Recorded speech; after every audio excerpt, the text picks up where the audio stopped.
Guys, এখানে এখনো পর্যন্ত ফুলকপি আমরা খাচ্ছি।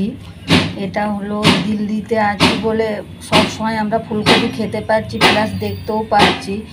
কিন্তু আমাদের এখন বর্তমানে যা সেটা হলো যে গ্রাম অঞ্চলে কিন্তু এই টাইমে শ্রাবণ মাস চলছে, তো এই টাইমে কিন্তু ফুলকপি পাওয়া যায় না।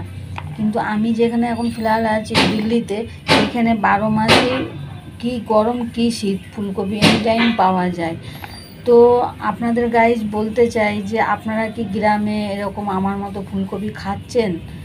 যদি খেয়ে থাকেন তা অবশ্যই একটা কমেন্ট করে জানাবেন। আর যদি ভিডিওটা আপনাদের ভালো লাগে তো অবশ্যই একটা লাইক কমেন্ট শেয়ার করে দেবেন যে কারা কারা ফুলকপি খেতে এখনও পর্যন্ত পাচ্ছে। তো আজকে দুপুরে আমি এই ফুলকপিটা বানাবো বলে কেটে রেখেছি, দেখতে পাচ্ছেন। তো ফুলকপি আলু দিয়ে ডালনা করব, আর এখানে বেগুনি বানাবো বলে বেগুন কেটে রেখে দিয়েছি, আর এই টমেটোটা তো ফুলকপির মধ্যে দেব। তো এই ছিল আজকের ভিডিও, আশা করছি আপনাদের ভালো লেগেছে। তো চলুন আপনাদের সবার সাথে আবার দেখা হচ্ছে নেক্সট ভিডিও। টাটা।